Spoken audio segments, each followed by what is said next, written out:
And when he feels nice and safe, talking about how he's going to stand up for human rights. Yeah, he's a warrior in the chamber and he's a wimp everywhere else. Because we've seen time and time again how when it comes to the crunch and he has to just have the conversation, he refuses to have the conversation about the right of people to have their human rights upheld. Now that's, we know that's all been happening overseas in the Middle East during his trip, but it's happening right here in our own community with our cousins, our brothers and sisters over Te Moana Nui a Kiwa. And it's just as important that we stand up for human rights elsewhere in the world as we do right here with our own cousins, with our own brothers and sisters. So we join you in calling on John Key and the national government to tell the Australian government that this breach of human rights, this abuse of the human rights of Aboriginal communities is not acceptable to Aotearoa. Am I right? How hard is it for him to have the conversation? He said he doesn't want to talk about what's happening over there. He's not going to talk with him about this. But we have had a long and strong tradition in Aotearoa of standing up for human rights. And we, the people at least, will maintain that tradition even as the government weakens and weakens. It is not acceptable. I went to Australia with Hone Harawira. We met there with communities in the Northern Territories in Alice Springs and talked with them exactly about these issues. People who are working with Aboriginal communities on the ground, with Kuri Women Council, who are working with their own whānau and their own kids and grandkids to improve the situation for them there. And they said they don't want an intervention that means their kids are being taken from their homes again. They don't want an intervention that strips them of the right to decide about their own land. They don't want an intervention that's going to destroy their homes and move them away from the people who care and love for them. Because that is what has happened with the Northern Territory interventions and is happening again under this policy. They said to us that there have been more children taken since the apology for the stolen generation than were taken during the stolen generation. More children taken from their whānau, taken from their communities and given to Pākehā families to be raised as Pākehā Australians and not with the right of their own culture, not with the right of their own people to raise them as Indigenous, as Aboriginal Kuri people on their own land. We would never accept that here, never.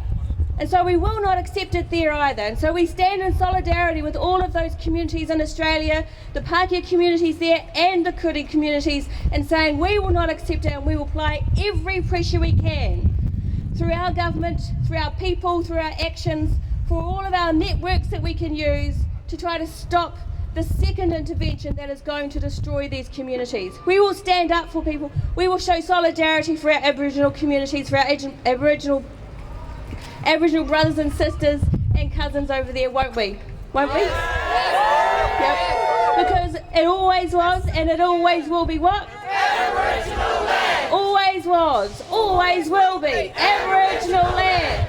Always was and always will be. Aboriginal land! Kia ora koutou katoa. Kia ora, Meteria ona kōrero, and now we're going to have Pala, who's going to be giving a perspective from the Pacific. Hey, kia ora koutou everyone. My name's Pala Melissa, along with Dr. Maria Barge. I'm one of the academics down at Victoria University. And first of all, I'd just like to say I'm really honoured to be part of this protest with you. And when I got asked to say something from a Pacific viewpoint, I started thinking about what I could add to Afi and Tautoko, Hone and Maria and Meteria. And really, the only thing that's come to me that I could add on top of what they've already talked about in terms of the strategies that we can start to engage in to petition Parliament, our political leaders who purport to represent us. The only thing I could add as an educator is to say, if you looked at any social movement for social justice that's come up around the world that had a significant impact on shifting and addressing some of the atrocities around the world. One of the defining features of all those social movements was, first of all, an ability and a willingness to connect the dots between injustices that happen to one section of the community and other injustices that are happening elsewhere and within that particular country.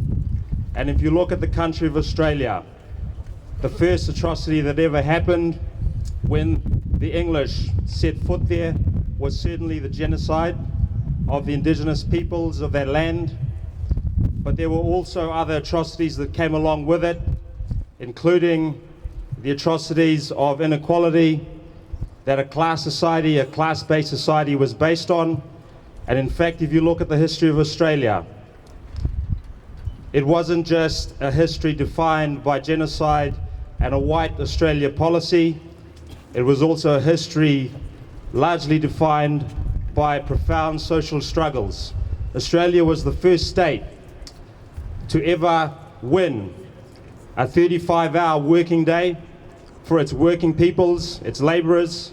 It has a history of standing up to imperialism.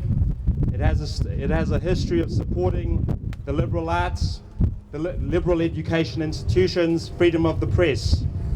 The problem, though, in Australia, as we have also had here in New Zealand since 1984 under the Labour Party government, the David Lange-led Labour Party government, has been those liberal institutions have been systematically rolled back. And that particular process of systematic rollback, we're still going under today here in New Zealand. That's why we have 1 in 4 kids in poverty. That's why our schools are closing. That's why our more remote communities are also closing. It's part of the structural imperative of cost cutting that has gone on. And it's an ugly reality to face, but the thing we have to always muster the courage to do is to face certain realities. And I think one of the realities we have to start grasping is these injustices do not come out of nowhere. They come out of underlying systems. They're a product of how our societies are organized. And I think if we're going to challenge the Australian government, I think it's right to challenge the Australian government that what they are doing in Western Australia, what they are planning to do to forcefully close 150 Indigenous communities, that's certainly wrong. But I think we also have to realize that the ongoing policy of genocide, cultural genocide, and understand that term is quite a strong sounding term, but if you look at the criteria under international law and under our conventions for the prevention and punishment of genocide, the criteria, the policies that the Australian government is carrying out has been and continues to be and continues to meet that definition of genocide that we have in there. So I do not think we're being hyperbolic when we say what Tony Abbott is doing is genocide. And I think we also have to recognize that this has been a long-standing campaign which our Aboriginal brothers and sisters, I don't know how they do it. I don't know how they do it surviving in a country that purports to be a first world nation, that purports to be based on all these liberal freedoms and human rights, and yet most of their policies are equivalent to what John Pilger equates to apartheid South Africa. You know, they have the highest child suicide rate in the world.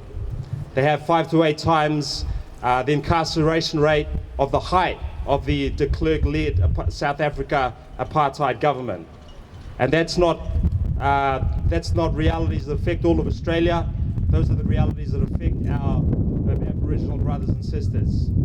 So just to close, I'd like to say thanks again to the organizers for putting this on. Thanks again for showing up. I'm so proud and honored to be part of your campaign, and we need to keep on paying attention to that wider context and draw connections between what's going on there and other injustices, including here in New Zealand. And we need to continue to hold to the truth. Because when we don't have much power, and we don't have much power when you compare the resources we have with the resources of the corporations and the corporate state that is carrying out these policies, the only thing we can hold fast to are moral imperatives.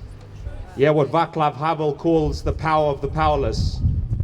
It's when we refuse to bend our principles to privilege and power, and we hold to truth and justice. And I think that is what we are doing here today, in solidarity with everyone else throughout the world and in Australia. So, kia ora, thank you very much, and go well.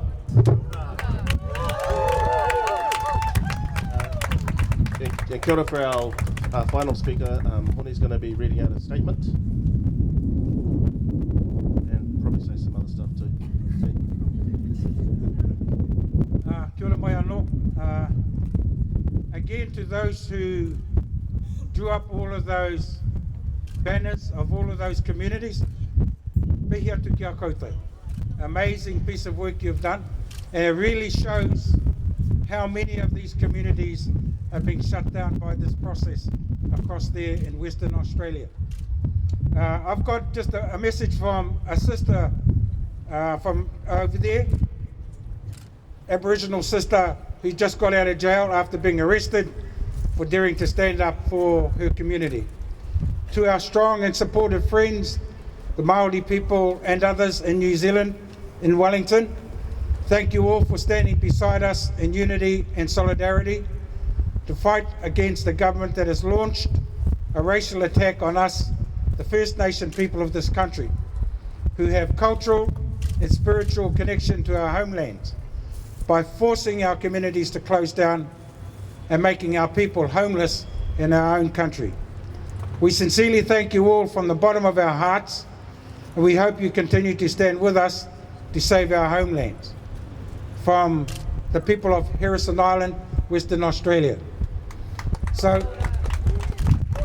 that's a message to everybody here.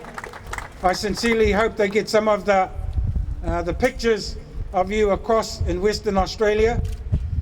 Although one way for them to, I can guarantee that your pictures will get onto Australian television news, is if on the count of 10 you all charge up those steps. You ready? No. I guarantee you'll be number one on TV1. No. So while I'm here, while I've got the chance, is fight for those communities over there is reflected in our fight for the things that are important here.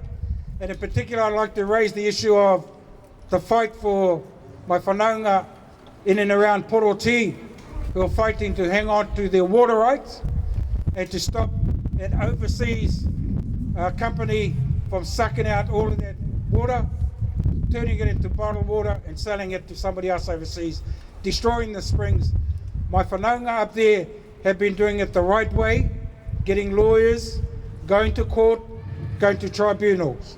Don't be surprised if they've had a gutsful and decide to take some formal action as a result of the council ignoring them and deciding to sell off those rights to somebody else. So when you hear about it, know that it's a just cause. Know that the cause that you march for today is the cause that they'll be standing for tomorrow. Also, while I'm here, to send a signal, I hear people talking about war, talking about Anzac, and talking about us being over there fighting in imperialist wars. To send a signal also to this government and to the Australian government to stop sending military support to the Indonesian government so that they can kill the people of West Papua. The freedom of the people of West Papua is one of long standing throughout the Pacific. And to see the photos that are coming up on the Facebook, it's just absolutely horrific. And again, the same thing. All the people of West Papua want is what the people of Western Australia want, is what the people of Aotearoa want. To be able to live their lives in their own countries without the fear of being killed for the right to do so.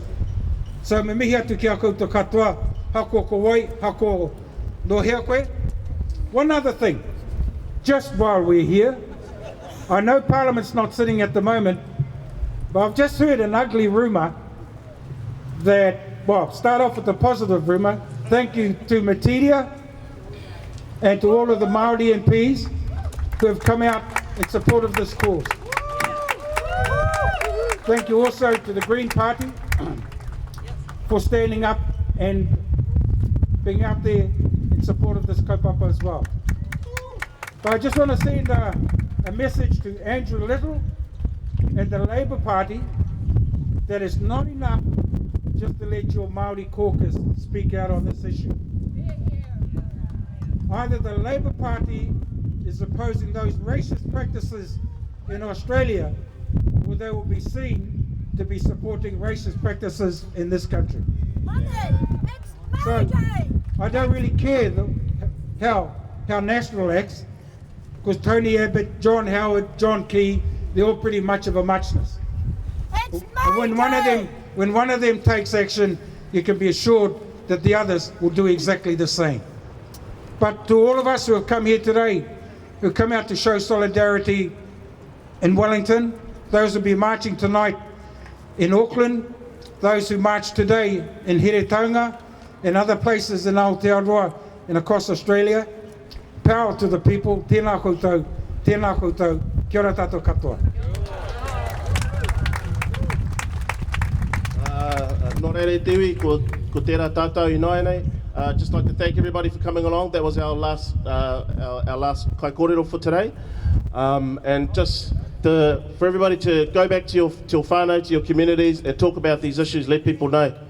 Most of it doesn't make it past some of the bullshit of the mainstream media, and so unless we go out there and talk and communicate with people of what's happening out there in West Papua, what's happening out there in Western Australia and everywhere else, they won't know.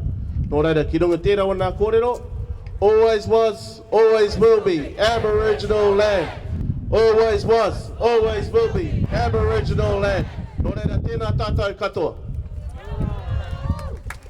If you really want to take those